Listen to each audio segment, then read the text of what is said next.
lagi ngurusi keluarga, lagi ngurusi harta benda, sehingga kami gak sempat. Terus ngono iku. Orang-orang munafik yang ngono iku. Ya. Jadi nanti Muhammad, kalau kamu sudah di Madinah, mereka itu akan mengatakan begitu. Sayaqulu lakal mukhallafuna minal a'rab. Dan nanti memang betul mereka itu nanti akan minta istilahnya mengajukan alasan lah. Mohon maaf saya tidak bisa ikut kemarin karena lagi sibuk urus harta benda, urus ahli. Oleh karena itu fastaghfir lana. Lah, kalau nanti dia mengatakan begitu itu Muhammad, mereka itu yaquluna bi alsinatihim ma laisa fi qulubi. Mereka itu hanya ngomong-ngomong abang di lambe aja. Nang atine sadurunge ora. Bahkan dia dalam hatinya itu jahat sekali. Ya. Bahkan dalam hatinya itu ketika orang Islam ini kembali ke Madinah, itu sebenarnya mereka itu loh kok ora mati ya. Ngono. Kul fama yamliku lakum minallahi syai'an arada bikum dharran aw arada bikum naf'an. Lah kok mulai ora mati. Jadi karpe harus disyukurno. Maka mereka kalau kemudian mereka minta ampun atau minta mengajukan argumentasi alasan bahwa dia tidak ikut itu gara-gara sibuk, itu bohong. Ya, bohong. Karena dalam hati mereka itu sebenarnya mereka itu menginginkan supaya orang mukmin ini di Hudaybiyah kemudian geruduk wong kafir mati, dah selesai. Kemudian Madinah nanti menjadi daerah. Welek banget katanya. Dan Allah ngerti ngono iku. Ya. Ini kan dinyatakan baldonantum alla yang qaliba sapa ar-rasul wal mu'minun ila alim abada. Hatimu mereka itu mengira bahwa orang mukmin dan Kanjeng Nabi itu enggak bakalan kembali ke Madinah selama-lamanya. Ya. Dan hatinya itu yakin bahwa nanti mesti ora bakalan mulai ngono. Awong jelas kok pertikaian Mekah Madinah itu kan pertikaian bebuyutan. Ya. Dalam situasi perang lah kok kemudian ono satu rombongan yang dari musuh kemudian ke tempat lawan dengan tanpa membawa senjata. Karena niatnya mengibadah kok. Itu kan rada konyol. Maka secara nalar ya, iku padha karo nyerahno nyawa. Nah, maka mereka kemudian ogah-ogahan ikut mahal. Iki mesti irasional. Pertempuran yang tidak masuk akal. Ya. Iki kalau mulai Badar juga nggak masuk akal ya. Perang Badar juga nggak masuk akal. Apalagi Ahzab itu juga tidak masuk akal. Negara sing lagi berdiri kalau Badar itu 2 tahun, lah kok diserang dengan kekuatan yang sudah memiliki angkatan perang yang terlatih dengan persenjataan lengkap, ya, dilawan 1000, dilawan 313, dengan saanane, loh kok iso menang tuh piye? Kan serak masuk akal. Jadi ini memberitahu, ayat ini memberitahu kepada Nabi Muhammad SAW bahwa nanti kalau kamu sudah masuk Madinah, nanti orang-orang yang nggak mau ikut ke mana Hudaybiyah ini nanti akan beralasan, ya. Nah, kemudian mereka ini juga akan mengatakan sayaqulul mukhallafun idzan talaqtum ila maghanima litakhuduha. Ya. Jadi mereka ini juga nanti kalau kemudian ada pembagian ghanimah itu papasan perang. Ya, ghanimah itu papasan perang. Jadi kalau terjadi perangan, nek arep mangkat ini apa ora gelem, tapi nek menang kemudian membagi-bagi itu, itu mereka daruna natabikum, kan itu kan, bahwa aku melu, aku bagi.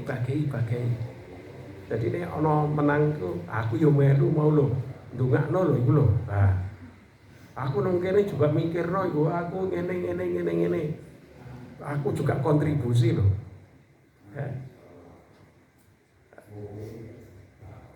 Lah kalau kamu dikatakan seperti itu, kemudian mereka laporan ke, katakan kul lantat tabiuna, ya kan? Kamu itu ora ikut aku, jadi kowe itu ora, ya. Itu.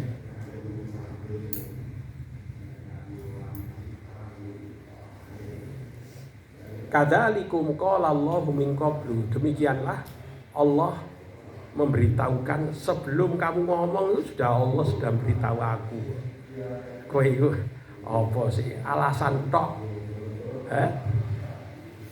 Jadi kalau kemudian mereka mengatakan ketika aku mbok dibagi yo, aku tak melu untuk bagian ghanimah yo, maka kamu katakan ora iso, sorry ya, gitu kan.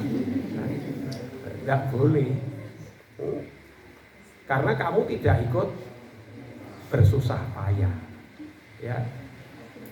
Lah kalau kemudian kamu katakan sorry ya, mereka nanti juga akan mendebat. Fasayakuluna bal tahsudunana. Alah dasar piku hasud kok. Dia tetap ngeles itu. Jadi wes bukan ini akan senantiasa beralasan atau mencari sekian alasan untuk membenarkan posisi dia yang tidak ikut di dalam berangkat ke Hudaibiyah.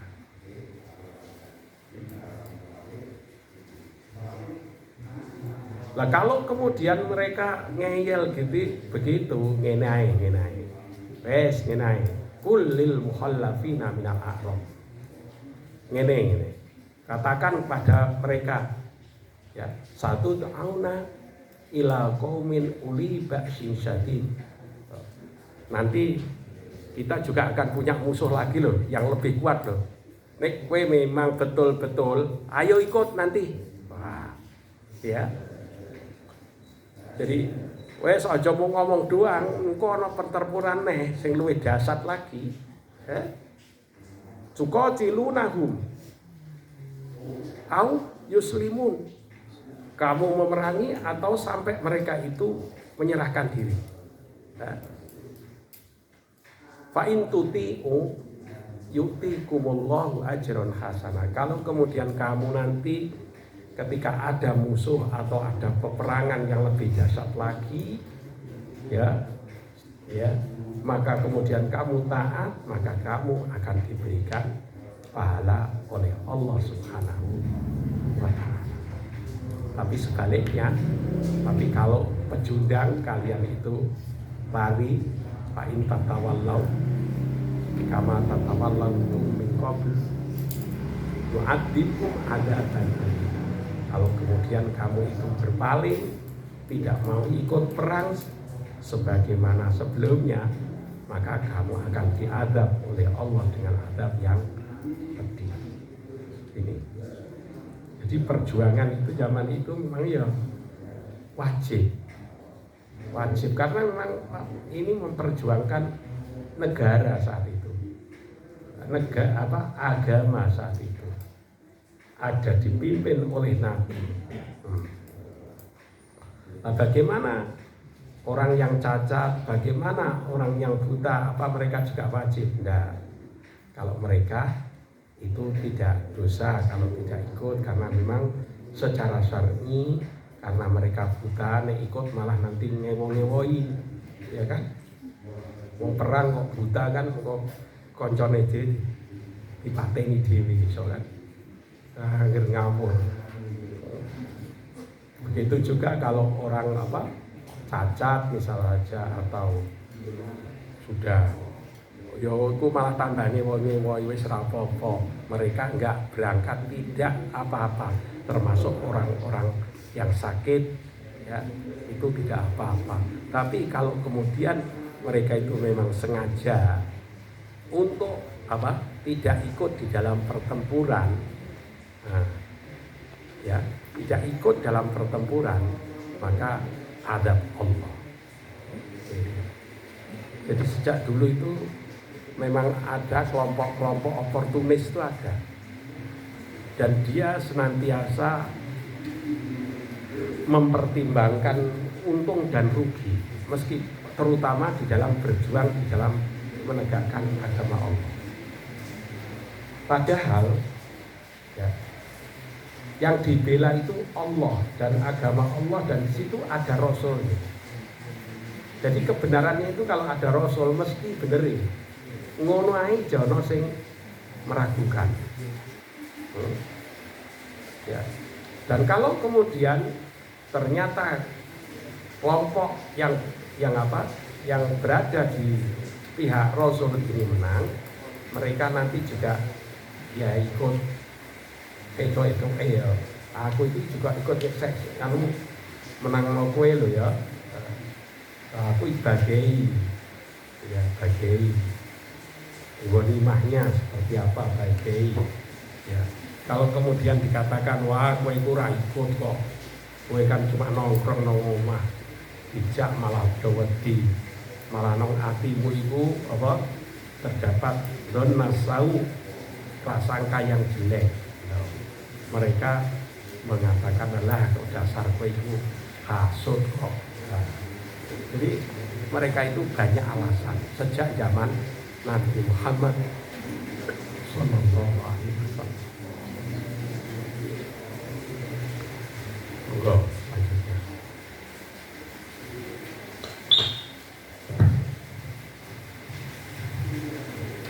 Bismillahirrahmanirrahim.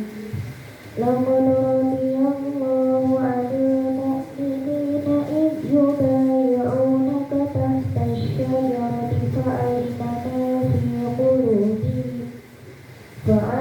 ma fi qulubihim fa'anzala as-sakinata 'alaihim wa athabahum fathan qariban wa maghanim katsiratan ya'khudhunaha wa kana Allahu 'azizan hakima. Wa'alakumullahu maghanim katsiratan ta'khudhunaha fa'ajjala lakum hadhihi wa kaffa aydiyan nasi 'ankum walitakuna ayatan lilmu'minina wa yahdiyakum siratan mustaqima wa ukhra lam taqdiru 'alayha qad ahata Allahu biha wa kana Allahu 'ala kulli syai'in qadira. Walau qatalakumul ladzina kafaru lawallawul adbara thumma la yajiduna waliyyan wala nasira. Sunnatallahi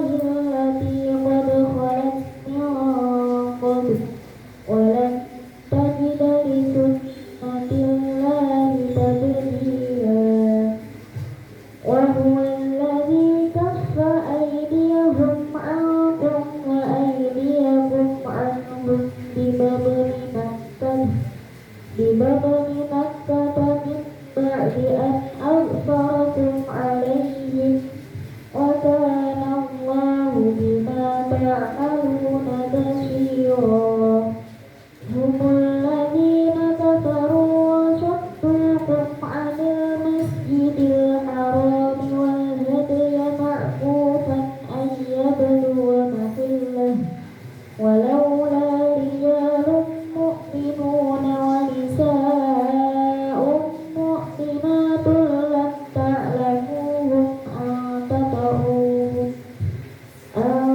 تطؤوهم فتصيبكم منهم معرة بغير علم ليدخل الله في رحمته من يشاء لو تزينوا لعذبنا الذين كفروا منهم عذابا أليما إذ جعل الذين كفروا في قلوبهم الحمية حمية الجاهلية فأنزل الله سكينته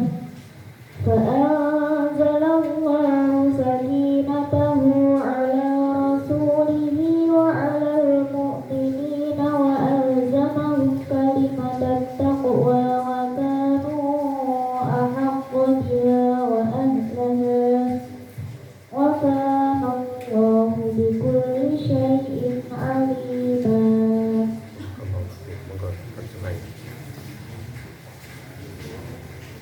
Sungguh Allah telah meridhai orang-orang mukmin ketika mereka berjanji setia kepadamu Muhammad di bawah pohon. Dia mengetahui apa yang ada dalam hati mereka. Lalu dia memberikan ketenangan atas mereka dan memberi balasan dengan kemenangan yang dekat. Dan harta rampasan perang yang banyak yang akan mereka peroleh dan Allah Maha Perkasa Maha Bijaksana. Allah menjadikan kepadamu harta rampasan perang yang banyak yang dapat kamu ambil, maka dia segerakan harta rampasan perang ini untukmu. Dan dia menahan tangan manusia dari membinasakanmu agar kamu mensyukurinya, dan agar menjadi bukti bagi orang-orang mukmin, dan agar dia menunjukkan kamu ke jalan yang lurus. Dan kemenangan-kemenangan atas negeri-negeri yang lain yang tidak dapat kamu perkirakan, tetapi sesungguhnya Allah telah menentukannya, dan Allah Maha Kuasa atas segala sesuatu.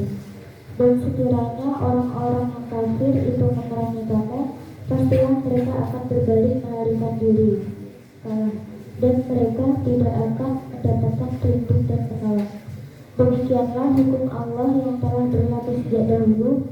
Kamu sekali-kali tidak akan menemukan perubahan pada hukum Allah itu.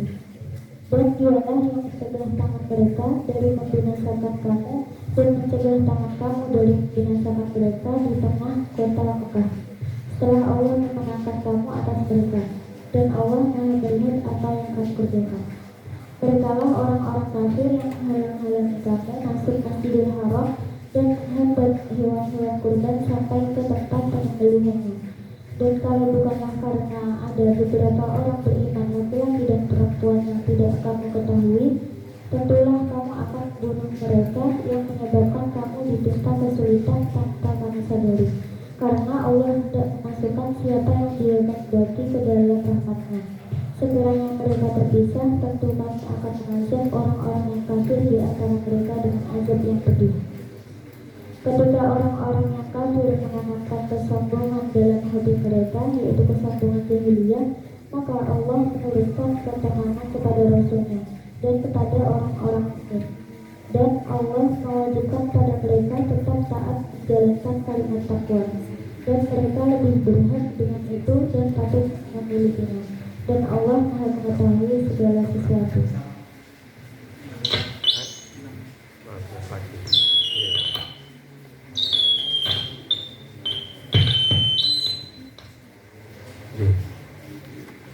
Jadi ayat ini menegaskan tadi, laqad radhiyallahu anil mu'minina id yubayi'unaka tahtas syajarah.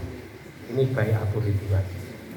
Jadi orang-orang yang sudah bai'at ridwan di bawah pohon tadi loh, itu sudah diridhoi oleh Allah. Ya.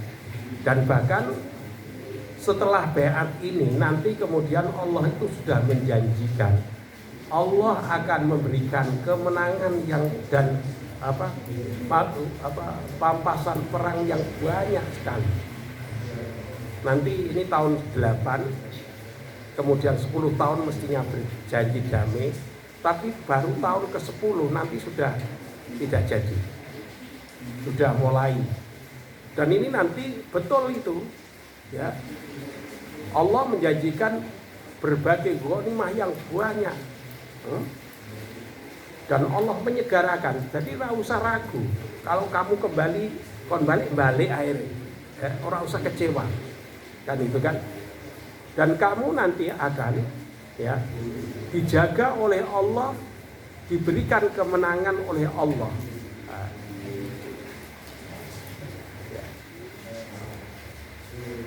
Nah, kalau seandainya, andaikan, ya, orang kamu tadi janji sudah atau ribuan itu, kemudian kok perang, mesti kue menang. Ya, dan itu sudah sunnatullah seperti itu. Dan mereka mesti akan mundur, ya, akan mundur, akan kalah. Tapi kenapa tidak jadi perang saat itu? Karena Allah yang mencegah. Wa walladzi kafa aydiyahum ankum wa aydiyakum anhum bi batni Makkah. Kenapa sampai ditahan tidak terjadi perang saat itu? Ini ternyata ada alasannya ini. Karena di Mekah saat itu di situ itu ada orang mukmin, ada orang mukminat yang memang dia itu belum sempat hijrah ke Madinah. Kalau terjadi perang, apa yang terjadi? Nanti orang mukmin akan membunuh orang mukmin ini. Maka ditahan oleh Allah, dan nanti pada Fathu Makkah nanti terjadinya Fathu Makkah, yaitu dengan cara masuk secara damai, dan orang-orang yang masuk ke rumah Abu Sufyan aman, masuk ke Baitul Haram aman, mengunci pintu aman, itu kan. Kecuali saya ora gelem taat dengan instruksi, maka itu ngejak perang. Karena memang di Makkah ini sebenarnya tadi kan perjanjiannya kan, kalau ada orang mukmin yang mau karena keimannya dan ingin hijrah ke Madinah, tidak boleh. Dan sebenarnya banyak orang mukminat yang ada di Madinah, Makkah ini yang belum sempat hijrah. Sehingga kalau saat itu kok perang betul, wah itu iso kacau, ya, akan kacau. Karena nanti ada korbannya dari kalangan mukmin sendiri yang dibunuh oleh orang mukmin sendiri. Oh ini, ya. Nah inilah antara lain, ya kan, hikmah dari Sulh Hudaybiyah.